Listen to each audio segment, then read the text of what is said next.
Hi viewers, welcome to our channel. ప్రస్తుతం మనతో పాటు ప్రముఖ పొలిటికల్ అనలిస్ట్ అంకమరావు గారు వారితో ఒకసారి మాట్లాడండి. సార్ నమస్కారం.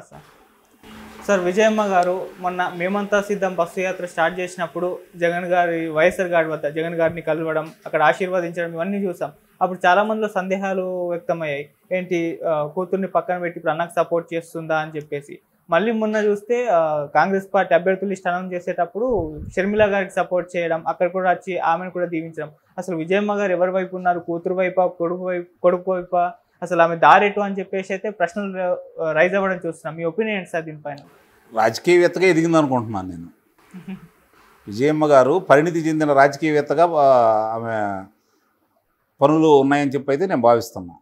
ఎందుకంటే ఇప్పుడు ఆయన చెప్పేవాడు కదా శాసనసభలో, జగన్మోహన్ రెడ్డి గారు ఒక కన్ను ఇంకో కన్ను పొడుచుకుంటుందా, ఒకళ్ళ బాబాయి ఒకళ్ళ తమ్ముడు, మాకు ఇట్లా జరిగిద్దా అని చెప్పాడు కదా. అట్లానే ఇప్పుడు ఆ విజయమ్మ గారు కొడుకా కూతురా ఎవరిని వదులుకోదని చెప్పని ఆయన చెబుతుంది. అంతే, తేడా ఏముంటుంది దాంట్లో?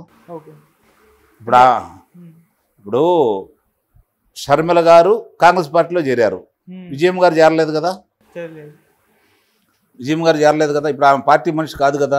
అందుకని కొడుకు దగ్గరికి వెళ్తుంది, కూతురు దగ్గరికి వెళ్తుంది. ఏముంది దాంట్లో? పార్టీ చేరితే, కాంగ్రెస్ పార్టీలో చేరితే అప్పుడు జగన్మోహన్ రెడ్డి గారి దగ్గరికి వెళ్తే తప్పు పట్టాలా. కానీ ఇప్పుడు పార్టీలో కాంగ్రెస్ పార్టీలో చేరలేదు కదా.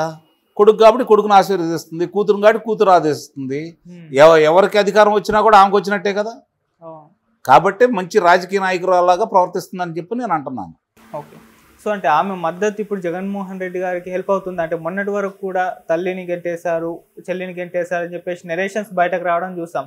ఇప్పుడు తల్లేమో మరి జగన్మోహన్ రెడ్డి గారి దగ్గర చేరింది కదా, మరి ఇప్పుడు అదేమన్నా హెల్ప్ అవుతుంది అంటారా? రేపు పొద్దున ఆమె జగన్మోహన్ రెడ్డి గారికి ఓట్లు వేయండి, నా మద్దతు జగన్మోహన్ రెడ్డి గారికి అని చెప్పింది అనుకోండి, సహజంగానే ప్రశ్నిస్తారు. అంటే వివేకానంద రెడ్డి గారిని చంపిన వాళ్ళకి మీరు మద్దతు తెలుపుతున్నారా, అంటే ఆయన చంపటం న్యాయమని మీరు భావిస్తున్నారా అని చెప్పని ప్రశ్నిస్తారు కదా రేపు.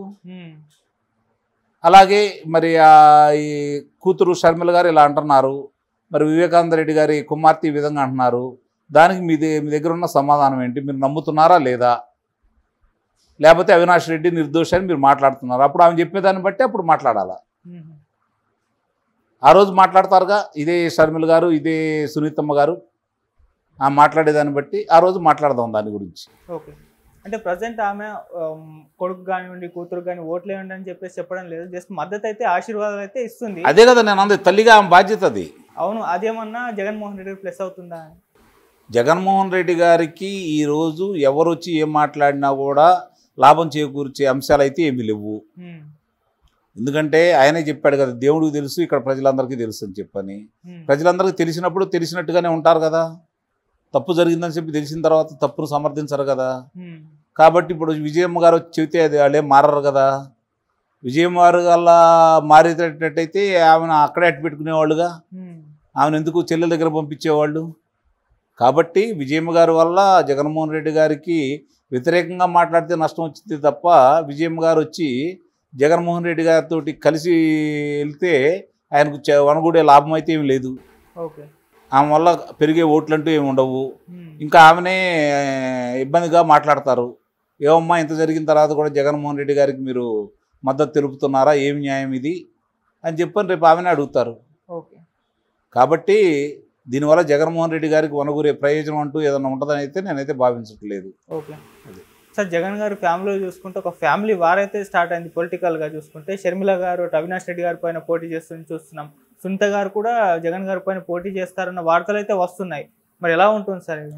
అంటే వాళ్ళు ఏమనుకుంటున్నారంటే ఎవరైనా కుటుంబ సభ్యులే ఉండాలా, ఒకవేళ మనం పోటీ చేయకపోతే తెలుగుదేశం పార్టీ గెలిచిద్దేమో, మన ఇద్దరిలో ఎవరు గెలిచినా పర్లేదు, మన కుటుంబం మధ్య ఉంటుందని భావిస్తున్నారేమో. అట్లా ఎందుకు భావించకూడదు?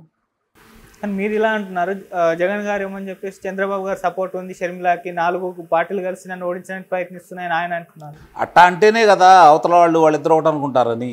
ఇప్పుడు వీళ్ళిద్దరు ఒకటి అనుకుంటారనే భయం కొద్దీ ఆ మాట అంటున్నాడు. ఇప్పుడు అన్నా చెల్లెలు ఇద్దరు వేరు వేరు అని చెప్పని జనం అయితే భావించట్లేదు మామూలుగా. కాకపోతే ఆమె కొన్ని బాణాలు సంధిస్తుంది, అందుట్లో అనుమానమే లేదు. మా అన్నయ్య మంచివాడంటే ఆమె పార్టీ తరపున ఆమెకు ఓట్లు వేయరు కదా, ఆమె కలిసి జనం ఉంటారు కదా. మా అన్నయ్య దుర్మార్గుడు ఇట్లా చేశాడు అని చెప్పి చెబితేనే ఆమె కలిసి జనం ఉంటారు. ఒకవేళ ఇప్పుడు తెలుగుదేశం పార్టీకి ప్రజాదరణ పెరిగింది కాబట్టి తెలుగుదేశం పార్టీ రేపొద్దున అక్కడ గెలిచిద్దని భావిస్తున్నారు కాబట్టి ఒకవేళ అట్లు పడకుండా వ్యతిరేక ఓట్లు ఆమె చీల్చుకుంది అనుకోండి, అన్నకే ఉపయోగం జరిగింది కదా. లేదు ఆ ఓట్లన్నీ గంపగుత్తుగా షర్మిల గారికి పడ్డాయి అనుకోండి, వాళ్ళ కుటుంబంలోనే ఉంటాయి కదా పదవులు, బయటికి వెళ్ళవు కదా. ఆ విధంగా ఎందుకు ఆలోచించకూడదు?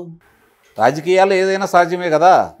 ఇప్పుడు షర్మిల గారును చంద్రబాబు నాయుడు గారు ఒకటైతే తెలుగుదేశం పార్టీలో చేరేదే కదా, కాంగ్రెస్ పార్టీకి ఎందుకు వెళ్ళిద్ది? ఇది కూడా ఆలోచించాలి కదా. కానీ షర్మిల గారు జగన్ గారి ఓట్లను చీలుస్తుంది తప్పితే ఆ వ్యతిరేక ఓట్లన్నీ కూడా టీడీపీగా పడతాయి అంటున్నారు. ఇప్పుడు ఒకవేళ షర్మిల గారు ఒక ఓట్లను చీలుస్తే టీడీపీగా ప్లస్ అంటున్నారు కదా. నిస్సందేహంగా అనుమానమే లేదు దాంట్లో. ఇప్పుడు ఆమె ఎత్తుకున్న పంద వాళ్ళు అన్నా చెల్లెళ్ళు, ఆ మాట్లాడే ప్రతి మాట అతనికి శరాఘాతంలాగానే తగులుతూ ఉంది. ఆయన సమాధానం చెప్పుకోలేని పరిస్థితులు ఉత్పన్నం అవుతూ ఉన్నాయి.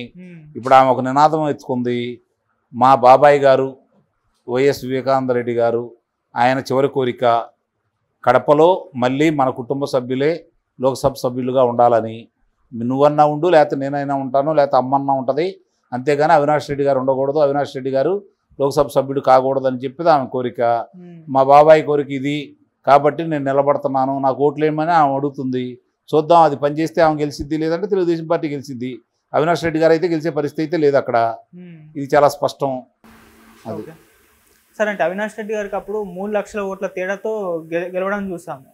సో ఇప్పుడు ఆ 3 లక్షల ఓట్లు ఎంత వ్యతిరేకత వచ్చినా కూడా అంత తగ్గిపోతుంది అంటారా? సునామీ ఇప్పుడు చినుకులు పడతాయండి, తట్టుకుంటాము. సునామీ వస్తే ఆ బందులే కొట్టుకెళ్తాయి కదా. మామూలు పరిస్థితిని చెప్పండి. సునామీ ఇప్పుడు తెలుగుదేశం పార్టీ, జనసేన, భారతీయ జనతా పార్టీ కూటమి అనేది ఒక సునామీలా ఉంది. దాన్ని అడ్డుకోవడం అనేది మామూలు తరం కాదు. అందుట్లో ఇక వందల సంవత్సరాలు ఉన్నటువంటి వృక్షాలు కూడా కూలిపోతూ ఉంటాయి. ఇదేం పెద్ద విశేషమేం కాదు కదా. రాహుల్ గాంధీ ఓడిపోయాడు, ఇందిరాగాంధీ గారు ఓడిపోయారు, అవినాష్ రెడ్డి గారు ఓడిపోవడానికి ఆయన ఉన్న రామారావు గారి కంటే గొప్పవాడా? రామారావు గారు కూడా ఓడిపోయారు కదా. కాబట్టి ఇవన్నీ 3,30,00,000 అనేది ప్రజల ముందు అవన్నీ లెక్కలోకి రావు. ఇప్పుడే జరిగేది లెక్క. ఆ లెక్కను చూసుకుంటా ఉంటే గతంలో ఆధిక్యత వచ్చిన వాళ్ళందరూ వాళ్లే గెలవాలి కదా. బెల్లబీటుకు ఎందుకు ఓడిపోతున్నారు? కాబట్టి ప్రజలు ఏది నిర్ణయిస్తే అంతిమంగా రాజులు ఎవరంటే ప్రజలు, వాళ్ళు నిర్ణయిస్తారు ఎవరు అధికారంలో ఉండాలని చెప్పని. చంద్రబాబు నాయుడు గారు, జగన్మోహన్ రెడ్డి గారు, పవన్ కళ్యాణ్ గారు కాదు. కాబట్టి ప్రజా తీర్పు ఈరోజు తెలుగుదేశం పార్టీకి, చంద్రబాబు నాయుడు గారికి, ఆ కూటమికి అనుకూలంగా ఉంది. ఇది వాస్తవం, ఎవరన్నా కాదన్నా. కాబట్టి వాళ్ళే గెలిపించుకుంటారు. ఓకే సార్, ఇప్పుడు షర్మిల గారు జగన్ గారి పైన విమర్శలు చేయడం చూస్తున్నాం. కానీ జగన్ గారు మాత్రం షర్మిల గారి పైన ఒక విమర్శ చేయడం లేదు. జస్ట్ టీడీపీ జనసేన కూటమి పైన, టీడీపీ జనసేన పైన కూడా ఓన్లీ విమర్శలు చేస్తున్నారు. అంటే షర్మిల గారిని పోటీగా భావించడం లేదా, లేకుంటే చెల్లి ఒకటే అని చెప్పేసి వదిలేస్తున్నారు అంటారు? రెండు విషయాల గురించి కూడా దీని గురించి ఆలోచించుకోవాలి. మామూలుగా రాజకీయంగా నాకు పోటీదారులు వీళ్ళని గుర్తించారు. ఆయన జగన్మోహన్ రెడ్డి గారు, చంద్రబాబు నాయుడు గారు, పవన్ కళ్యాణ్ గారే నాకు ప్రత్యర్థులు, షర్మిల కాదు, కాంగ్రెస్ పార్టీ కాదని అనుకుండొచ్చు. అందుకని ఆమె గురించి ప్రస్తావించలేదు. సరే ఆమె మాట్లాడుతుందిలే, పానీలే, ఎందుకులే మనకెందుకు, ఆమె గురించి మాట్లాడి ఆమె పెద్ద దాన్ని తీయటం ఎందుకని ఆలోచించుండొచ్చు. ఆ రెండు అంశాలతోటే ఆమె జోలికి వెళ్ళలేదని అయితే నేను భావిస్తున్నాను. ఓకే సార్, ఇప్పుడు చూసుకుంటే కూటమికి వైసీపీకి మధ్య ఈ పోరులో షర్మిల గారి పాత్ర ఎలా ఉంటుందంటారు సార్? పాత్ర ఏముండదు, పాత్ర లేదు, లేకపోతే వేరే ఏమి ఉండవు. ఆమె రాజకీయ భవిష్యత్తు గురించి ఆ పార్టీలో చేరింది. ఒకటి మాత్రం నిజం, 2024 తర్వాత తెలుగుదేశం పార్టీ కూటమికి ప్రత్యర్థి ఎవరు ఉన్నారంటే కాంగ్రెస్ పార్టీ ఉంటుంది. అది మాత్రం వాస్తవం. కాబట్టి రేపు భవిష్యత్తులో ఆమెకు ఉపయోగపడిద్ది. వైసీపీ పార్టీ పూర్తిగా నిస్సందేహంగా కనుమరుగైపోయింది, ఆనవాళ్ళు కూడా దొరకవు. సార్, అప్పుడు టీడీపీ ఓడిపోయినప్పుడు కూడా ఇదే మాట వైసీపీ వాళ్ళు అన్నారు కదా. అంటే ఆ రోజు అన్న పరిస్థితి వేరు. ఇప్పుడు 1989లో తెలుగుదేశం పార్టీ ఓడిపోయింది, 2004లో ఓడిపోయింది, 2009లో ఓడిపోయింది, ఏమీ చేయలేకపోయారు. ఇప్పుడు వీళ్ళు అధికారంలోకి ఇచ్చారు. వీళ్ళకి అధికారంలో ఇచ్చిన తర్వాత 2019లో వీళ్ళు అధికారం వచ్చింది వైఎస్ఆర్సీపీ పార్టీకి. ఈరోజు మరి వాళ్ళంత బాగా ఉంటే శాసనసభ్యులు కావచ్చు, శాసనమండలి సభ్యులు కావచ్చు, లోక్సభ సభ్యులు కావచ్చు, లేదంటే రాజ్యసభ సభ్యులు. ఇప్పుడు ఆ పార్టీ సిద్ధాంతం మీదో లేకపోతే ప్రజల పోరాటం మీద రాలేదు కదా, అబద్ధాల మీద వచ్చింది, ప్రజల సానుభూతి మీద వచ్చింది. ఏదో చేస్తాడనే అబద్ధాలను నమ్మి అవకాశం ఇచ్చారు. ఆయన ఏ విధమైన పనిమంతుడో అర్థమైపోయింది. అర్థమైపోయిన తర్వాత ఇంకెందుకు దాని గురించి ఆలోచిస్తారు? Okay sir, thank you so much sir. Thank you.